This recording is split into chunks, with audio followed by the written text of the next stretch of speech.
Hello, welcome to the lecture series presented by SINC Interviews Institute of Technology and Management. And we are in the series of lectures discussing the subject of programming for problem solving using C language. Now, today we are going to start a new topic called functions. And functions can be summarized as a use a body which performs a specific task. Suppose you can view functions as a helping hand. Suppose you have AC installed in your homes, and before the onset of summer season, you always tend to service your ACs. Now, you normally people don't service their ACs on themselves. They usually call someone to service their ACs. Now, that calling man can be termed as functions, which performs a task of servicing your ACs. Now, every time he will be coming to you at your home to service your AC, he will do some specific task in specific order. There will be no changes in that. So you can take a view of that and can visualize what functions are. The any C program can be termed as accumulation of functions, as you have seen that every time you look at a C code, you will see a main function there. So C program is basically a function, a large function called main function. There is no limitation in the number of functions that can be in a particular code, but in all those functions there should be at least one main function, because whenever you're going to compile your code, the compiler will always look for the main function at first, and after that main functions it will take help of other functions if they are called in main functions. Now, what do I mean by calling in main functions? I will tell you in a few moments. So we'll see practically what I'm trying to say. So let us define a particular function. Let me define first how we're going to, what is the basic syntax of a function, how we are going to declare a functions if you want to. The very first thing that you will write while declaring a function is the return type. Now, return type is the type of the data your function is going to return. Suppose you have created a function which adds two numbers and return back to you the sum of those two numbers. So it is going to return you an integer value. So return type in that case will be int. Next, after space, you will write name of the function.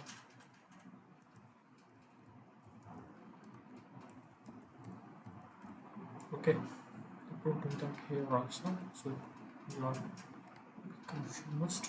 Yes, return type, in few spaces, the name of the function, and the bracket, and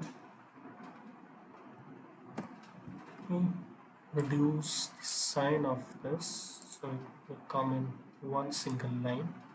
It's got too small. Okay, now it's fine. Now this is the return type, then a single space, and then name of the function, whatever you want to name your function, and inside these brackets will be the arguments. Let me write that. Arguments. Now, arguments can be termed as the data that your function will need to perform a specific task. Let me again reiterate that the data that your function is going to need to perform a particular task is called as arguments, and that particular data will be provided by you. Let's take that AC example again. Now, whenever you call your AC serviceman, he always asks you whether that your AC is a window AC or a split AC. Now, on the basis of that data, he will pick his tools with him and then will come to your house and service your AC. Now that data which defines whether your AC is of split type or of window type can be termed as argument, because that particular information your helps the serviceman to decide which kind of tools he is going to require to service your AC. Similarly, so you can take the idea from that particular example. The arguments are in similar terms the data which would be required by any function to perform its task. Okay, so all those arguments will be passed here. And what would be the basic syntax of passing those arguments? Very first thing that you will be writing is the type of argument. Obviously, we are writing our code in C language, so any data that we're going to write, they should be of some type. Either it is of, let's say, float type or integer type or character type or maybe some other type. So we'll write a type, let's say int, integer, and then name. You can name it anything, and also you can pass any number of arguments as you want. So there is no limitation on the number of arguments that you are passing, because when you are calling a function, when you are taking help of a particular functions, that function might need more than one data point of information. That is, suppose you're calling a function which add two numbers, and those two numbers are always provided by you. So that function would need actually two arguments from you. First one is number A, second is number B, and then it will add those two numbers and return you the sum of those two numbers. Okay, so how we're going to write more than one argument in the argument box? We'll just separate all those arguments with comma. So again, the type and name. Again, let's say type and name. That is it. And after that, there will be two curly brackets, and in between those curly brackets you will write the body of the function. The body of the function is basically the functionality that you want to put inside a function. Basically, it defines what the function is actually going to do with the data that you have passed, that is the argument that you have passed, and what it is going to return. Okay, so the return, what it is going to return, it has been already defined by you. That is, the return type will determine what kind of data you are going to return, but what actually you are going to return depends upon the functionality that you have provided inside the function body. That is, the lines of code which will calculate or try to do some particular task will define what kind of information you are trying to pass. Now, there is no hard and fast rule that a function should always return something. If a function is not returning anything back to you, then you can always omit this and just write void. Now this void actually tells you that this particular function will not, sorry, this particular function will not return you anything, but still it's going to do what it has been designed to do. Okay, so this is a brief idea what a function will look like, and how we are, what is the basic idea of a function in C, how we're going to declare it and how it is going to initialize, and what are the necessary integrants. Now we'll see how we're going to write actual function. Now let me create a new file for this. It's a source file, and let me save it first. So I'll save it and name it, let's say 4.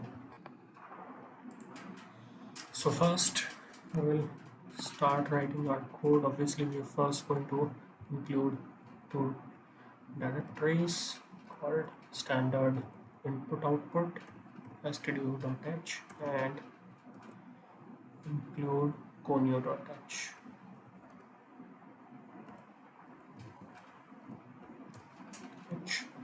After that, there are two ways to write a function other than the main function in your code. Either you can completely describe your function above the main function, or you can just uh, provide signature of the function before the main function, and after the end of the main function you will provide the body of the function. What I'm trying to say is, either you can write something like void and let's say x, and we are not going to input any arguments, and let's say printf def, and let's say hello. Either you can do this, and now we'll describe our main function, sorry, main, and in this I will do whatever I want to do, or I'm going to use this particular function or not, that is up to me. Or what you can do this is, you don't provide body of the function right here, you just provide signature of the function. This particular line is called signature of the function. It gives every information that you want about the function, that is what type of data is going to return, that is void, it is not going to return you anything, what is the name of the function, okay, and how many arguments and type of arguments it's going to take. In this case we are not passing any arguments, but it doesn't have any body in it. After the main function you can provide the body, but the signature of the function should remain same. That is essential. Void x. Now I'm going to provide the body. Def and hello, and that is it. Now you can call this function.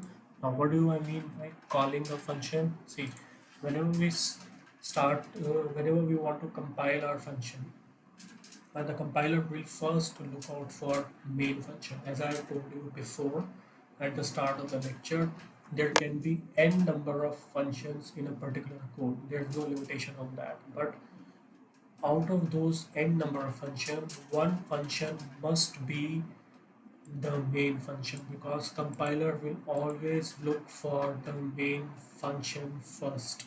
It will start executing your code through the main function only. If there is no main function in your code, the compiler will be let's say confused, as it will not know where to start and how to end, so you will get an error. That is it. So you must include main function always. That. Okay. Now, but what about calling the function? Now, let's get back to that AC analogy that we have introduced at the beginning of the lecture. Now, the main means, let's say main function is you. You are the one, and you have called a man to service your AC, and let's say that particular man is the function X. So you are calling that man to help you out. It means, now what you are going to do should be defined between these two brackets. As we always know, the body of the function will define what you are going to do. That means calling to someone for help should also be included between these two braces. So the calling of a particular function inside the main function means I am going to take help of that particular function to perform a specific task. Now, once we have known that where to call a function, now we have to see how we are going to call a function. Now, if a particular function is not returning you anything, then you can simply call that function by name of the function and then the argument brackets. If there are any arguments that you have defined, that function should take, like in this particular signature, if I define like int say y, it means this particular function x would require the help of the data point y to perform its function, then you are going to provide that y variable to this particular function x. That is, from main you are going to input that particular data to y, and on the basis of the value of that y variable, x is going to perform what it has been destined to perform.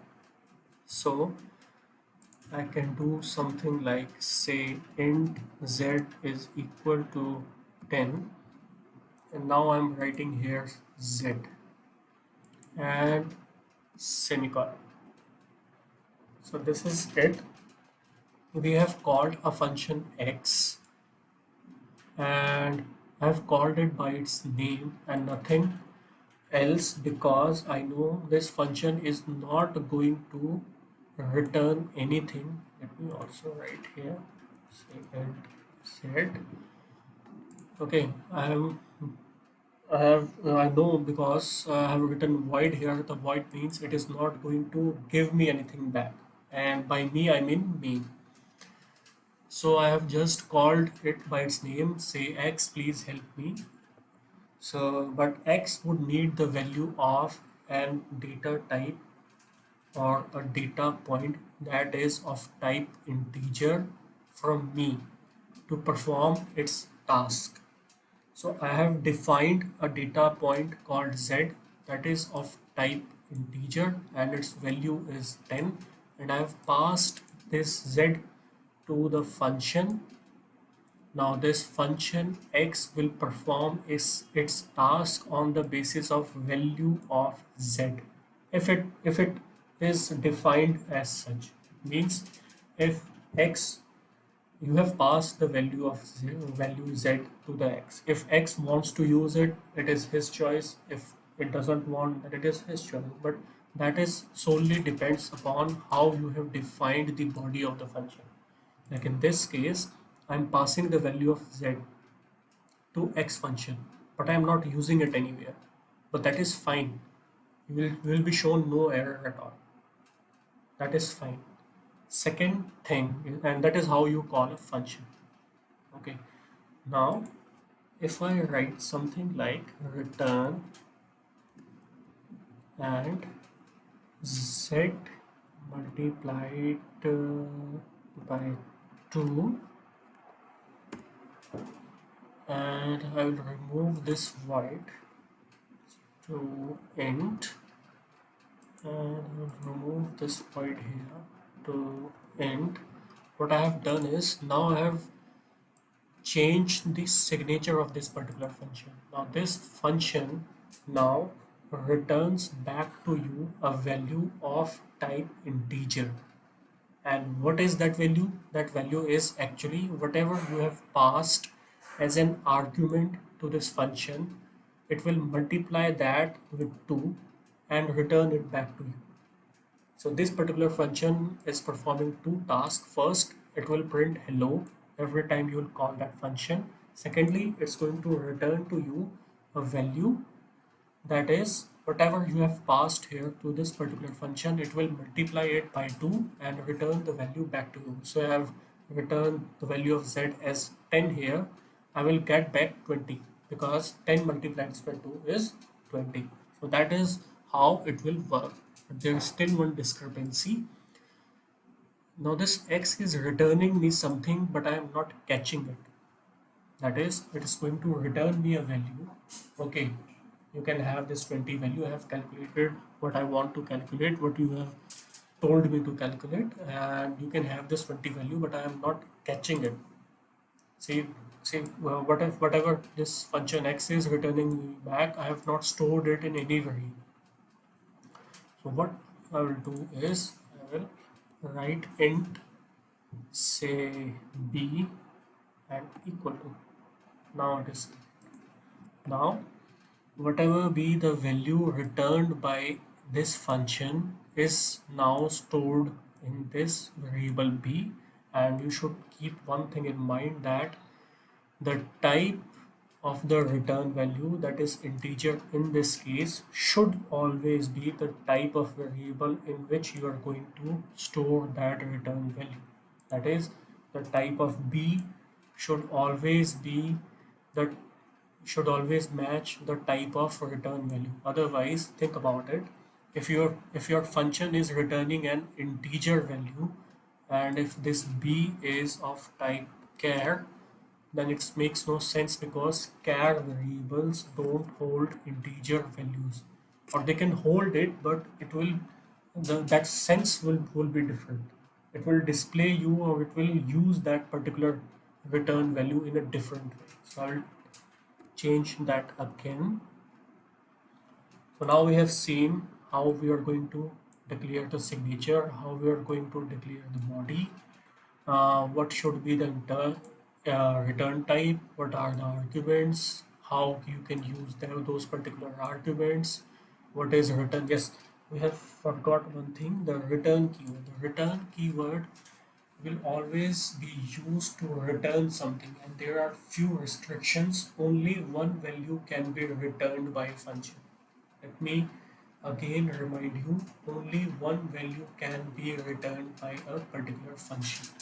So you cannot do something like this.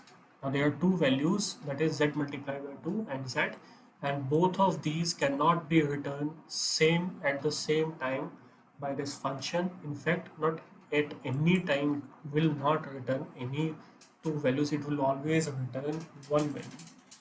And how this complete procedure will go on, let's discuss that.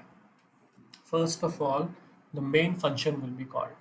After that main function, the execution of the code begins line by line, and when the compiler encounter this particular line, it will see that the main function is not doing anything, but it is taking help of some other function called x.